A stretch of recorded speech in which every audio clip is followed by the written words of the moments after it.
Hey, wrestling fans, F and True followers, and members of the YWC. Brian Crazy, JC Styles, and we are F and True Wrestling, with the F and brand of wrestling and entertainment here on YouTube.com. We're back with our Vengeance 2011 predictions. Vengeance has finally returned to the WWE. This pay-per-view was known as bragging rights for the last few years. And then it was Vengeance Night of Champions. Vengeance Night of Champions up until what, 2007? 7 years. And then it became Night of Champions exclusively. This is, I guess, still part of the same lineage, but not really, because Night of Champions still carries on in that slot. But whatever have you, we're going to discuss the card on this video. The first match of the night. For you guys that have not seen SmackDown yet, this is not intended to be a spoiler, but the tag team title match between Evan Bourne and Kofi Kingston versus Dolph Ziggler and Jack Swagger is not going to happen due to Evan Bourne's persistent injury. We are now going to see Dolph Ziggler defend the United States title against Zack Ryder. Yeah, for a lot of you that don't follow follow Z, the True Long Island story, over the last couple of episodes, Dolph Ziggler's been butting into Zack's show, telling him he's never going to be United States champion. He's never going to make it. He's just a flash in the pan, Jersey Shore wannabe. They're using the show to build the feud up, and they're also using live television to build the feud up more. My predictions for the match, it could go. I really like Ziggler, but I'm a hardcore Zack Ryder fan, so I want Ryder to win. That's my prediction. Just because since the summer, the guy's been really on fire ever since Triple H has acknowledged him and put him on TV. Well, I think the success story behind Zack Ryder is why a lot of the current storylines in the WWE have come about, is that they're now listening to the internet community a little bit more and basing some of the storylines around the internet community. And like JC said, by Dolph Ziggler interjecting himself into Zack Ryder's videos, they're kind of creating an awareness of this feud, not inside of the WWE universe, well, in the WWE universe, but in a different form. You're not seeing it in the ring with promos, you're seeing it in a different form of media, which is getting a different kind of fan interested. My predictions for this match, Dolph Ziggler has been on a roll. Yes, he has lost in the last few weeks. He's kind of cheated to win a lot, but that's what you expect out of a good heel champion, win by any means necessary. Yes. But I do like Ryder as well. I'm kind of tossed up on this one. I would like to see a fresh face in Ryder as a champion, but I would also like to see, Ziggler keep running with it because he has been doing a good job. I'm kind of 50-50 on this one. Alrighty, we'll move on to the next match. Yeah, the next match is for the Divas Championship. We will see Beth Phoenix defend against Eve Torres. For everyone that knows, I'm a huge Beth Phoenix fan, so there's my pick right there for this match. I like Beth. Don't get me wrong. I like Eve. Yet again, 50-50, kind of a toss-up. I really don't have a definite pick for this one yet again. I would like to see it go either way. I'm sure Eve would run with it. We've seen the Divas a lot more vicious than they have been since they've seen the threat of Beth Phoenix and Natalya, come on about the horizon. But, like I said, it's kind of a toss-up. Could go either way.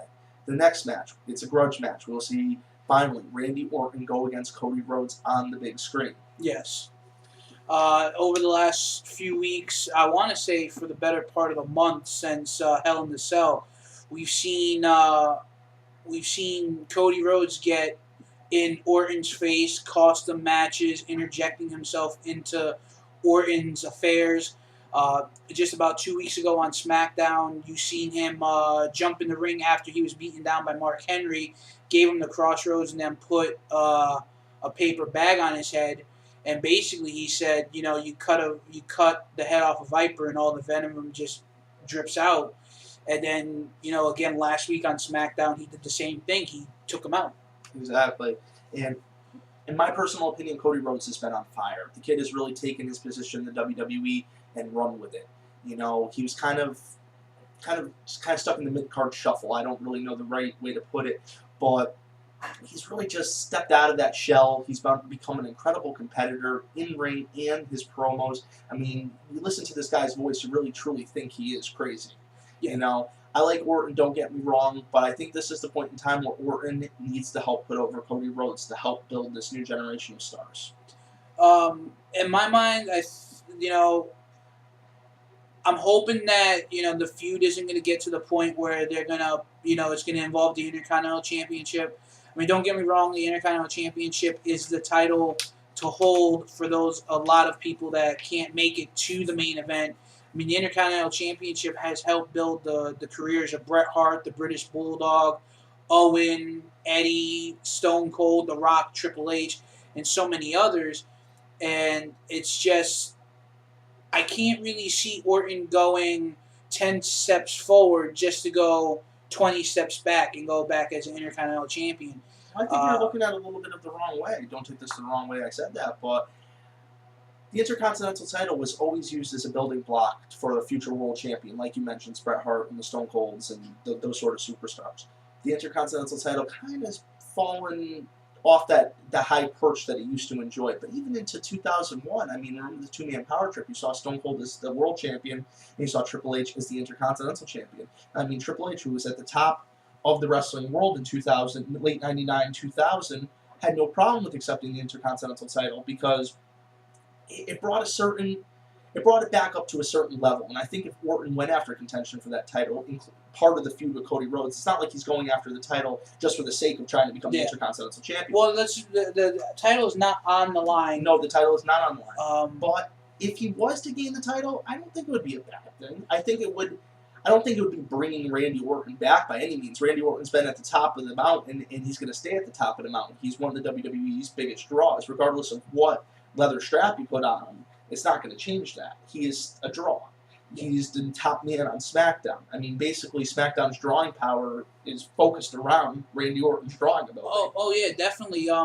I just see, like, if they want to bring more, if they want to make the Intercontinental title mean more, what they should do is they should have. I mean, don't get me wrong. I'm not saying the Intercontinental title is garbage, because it's not. It's a very prestigious title, just up there with the United States Championship and the World and the WWE Championship. But what they should do is they should go and do what they were doing with the United States Championship for a while, and have it being defended on Superstars and during the, and then on the pay-per-views, because with the Intercontinental Championship not being defended on a weekly or every few week basis. On SmackDown, Cody Rhodes has fought a lot of different competition for the Intercontinental title in defense matches. But it's not like how it was back in the day, where it was being defended every week after week or every other week. But typically the WWE title matches now fall on pay-per-views. Yeah. And it's a different time. I mean, back in the day, you would see title changes on Raw like it was nothing, just to boost the ratings just that much that day, just to try to beat out Nitro. I mean, it literally was a Monday Night War, and you had to shoot whatever ammunition you had. But let's jump to a prediction. I want to see Rhodes. For myself, I'd probably have to say I want to see Orton, but if they're going to go the direction where it's over time, it's going to feud for the IC Championship, I would rather see Rhodes win.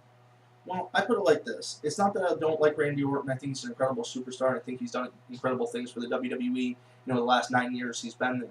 But at the end of the day, Orton is great, and Orton will still continue to be great. Rhodes needs the push.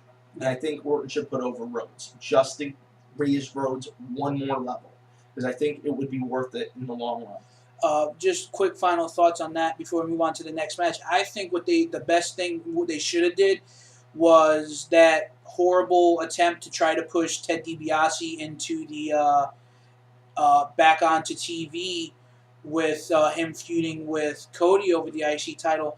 They should have taken that time to have Cody beef with Orton and kind of have a champion versus champion match, and have kind of like the two titles. You did have a champion versus champion match. It was not title, but it was on Monday Night Raw. I want to say 4 or 5 weeks ago. Yeah, but I was talking about like have the titles back on one another on the line. No, it was just the world champion versus the Intercontinental champion. Okay, for the next match, an unlikely team has come together, Triple H and Punk. They don't really like each other, but they respect each other. And at the end of the day, respect, is not given, it's earned.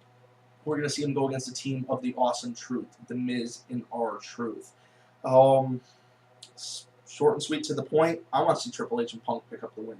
I like the team of R-Truth and The Miz, don't get me wrong, but I really wish their outsider angle was a little bit different. I wish they booked it a little bit different. I wish they stayed out a little bit longer or maybe attacked more.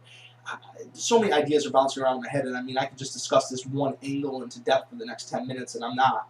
But I don't know. I kind of want to see Triple H and Punk win, but I have a feeling somebody's going to come to the Miz and R-Truth's assistance. There's a lot of star power going into this match. I mean, you got Triple H is a 14-time world heavyweight champion, world champ. 13, 14. 13. I'd have to say, first off, before they even do that, before we go anywhere else with this predictions, if Cena happens to win and surpass Triple H with title reigns, and John Cena catches up to Ric Flair, and he becomes a 16-time world champion, I'm going to be very disappointed. Well, I mean, arguably, if you do look into the title history, arguably Ric Flair is actually a 17-time world champion, but the WWE doesn't recognize one of those reigns. But that's okay. So John Cena's got some real catch up to do. Yeah. I mean, but with the way that they're pushing him, hey, it can happen. It's possible. I mean, John Cena has been the biggest superstar of the late from 2005 to current. I mean, doesn't mean he's my favorite guy, but the fact remains he's a draw. He puts butts in seats, and at the end of the day, they're there to make money. Do you show up to your job not to make money? Of course not. I mean, like I was saying, you had Triple H. He's a multi-time world champion, numerous-time Intercontinental, multi-time tag team, European, Intercontinental. You have CM Punk, multi-time Intercontinental world champion, WWE champion. And then you have, you got The Miz, multi-time tag team champion, numerous WWE champion. And then you have R-Truth, who has been hardcore champion and United States champion. So there's a lot of star power and former NWA champion for those that don't know. And NWA tag or TNA tag team champion. But there's a lot of star power. A lot of my favorite guys are in this match, and in the long run, like Brian said, I have a feeling that we're probably going to see someone jump out and beat down on CM Punk and Triple H along with The Miz. Or we could see a straight-up 50-50 brawl, and we might not have a winner. It might be a brawl with no contest. That could be a possibility. It could go either way. Could be outside interference. We could see maybe Nash, Laurinaitis get involved. It could go 50 different ways. Exactly. So for the next match, we'll jump right into it, and we'll close out these predictions. We got 2 matches left. We're going to see Mark Henry go against the Big Show. Will Mark Henry continue adding members to his Hall of Fame? Will Big Show be inducted 2 times now? Or will the Big Show climb to the top of the mountain and get the title back? Like you said, they've been building Mark Henry up since SummerSlam. Even before that. They've been building him up since SummerSlam as the World Heavyweight Champion. And, it's really good that they're giving the guy the time of day. And WWE hasn't done that in a real long time, giving someone like Mark Henry the championship. Because, over the last 15 years, you see him built up, he gets stale, then he gets put back down. And then you have Big Show. And Big Show hasn't been a champion since, I believe, 2006, which was ECW's December to Dismember when he was ECW champion. So, he's due. And it can go either way. I would like to see Big Show get his vengeance for Mark Henry taking him out. I can't see Big Show walking away with the championship because he's just returning. I could probably see this going to another pay-per-view for the championship. But I can go either way on this one. Well, the WWE is currently hyping. Well, in their couple editions ago, they hyped in their WWE magazine that October 23rd, wouldn't it be a better day for The Undertaker to return? So if The Undertaker returns, I have a feeling he would get involved in the SmackDown title match. Undertaker's been on SmackDown exclusively since the brand extension, except for the first, 3-4 months he was on Monday Night Raw, and then he got switched over to Vince and SmackDown. And, if The Undertaker does come back, that's going to add a whole nother element into this match. If it's just a straight match between these two guys, who knows? We might see the return of Kane at some point throughout this match. I think I disagree with you just a little bit. I think Big Show could win the title at this point, even though he has only returned recently, because the Big Show is such a built-up character from past years. Regardless if he was gone for 3 to 4 months, the Big Show was so well built over the years. He's a recognizable face. He's a fan favorite. Even as a heel, people still enjoyed to see him. Mark Henry, though, do they want to stop this path of destruction they've started? Is it the right point in time? Is Big Show the right guy to stop him? Should Undertaker come back and stop him? Should King come back? So it could go either way. I mean, I could see it being predictable if Undertaker comes back, though, because then Undertaker's going to come back and he's going to pick up the title, and then he'll probably pick up the title at Survivor Series because he'll then be in the in WWE 20 years, and and then he'll probably fight Mark Henry at the following pay-per-view, which would be TLC. So I mean, again, this is a kind of match you don't really know what the outcome would be. You got so many different scenarios. Exactly. I apologize, guys. My wisdom teeth are killing me. I have to have them removed in the next few weeks. Yes, I'm 25, and I waited too long to have them taken out, but they hurt.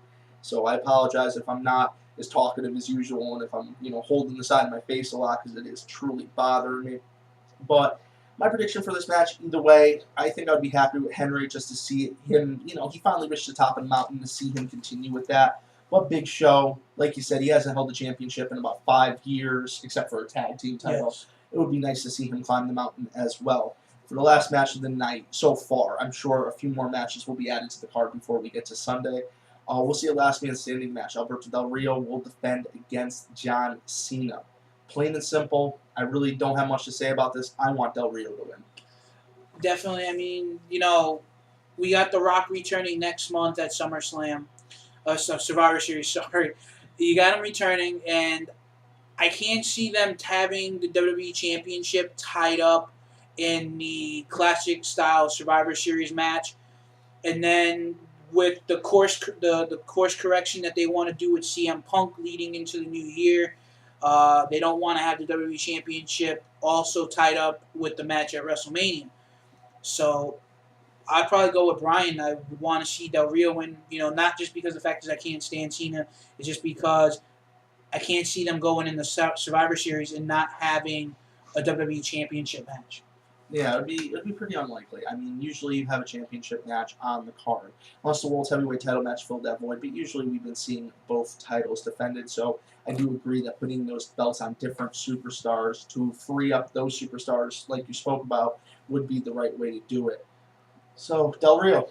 Yes. All right, guys. Well, we appreciate you checking out our predictions. We do want you to check out a couple sites if you guys get a chance. Please check out F and True Entertainment, where me and JC Styles, and also our contributors from the Most Extreme Wrestling, Crystal and Chronix, produce everything non-wrestling for you guys. Movies, books, life, video games, what you name it, it's on there.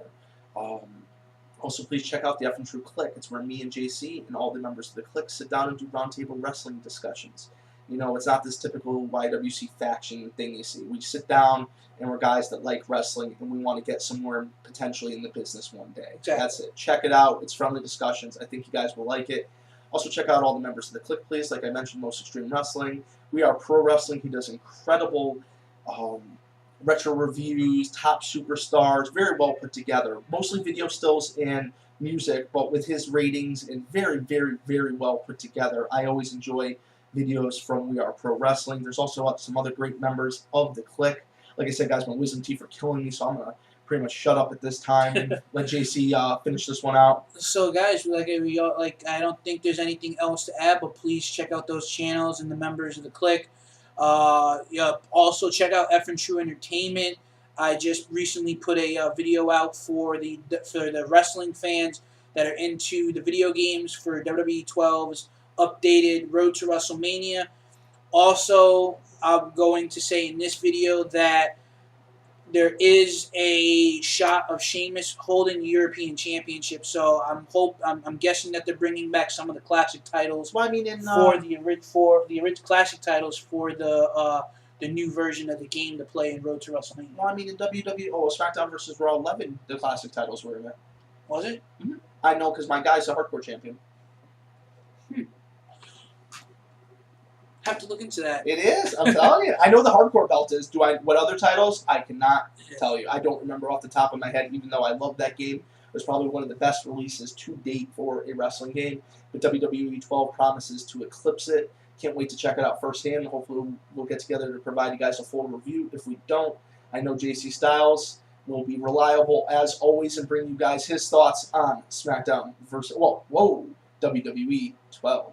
Yes. So, guys, thanks for watching. Stay tuned for more. We'll see you back tomorrow night with the SmackDown review, either myself or Brian or the both of us. Hey, you get 2 for the price of 1. Now, did you ever think you would have got 2 for the price of 1 when you clicked that subscribe button? Now, that's value.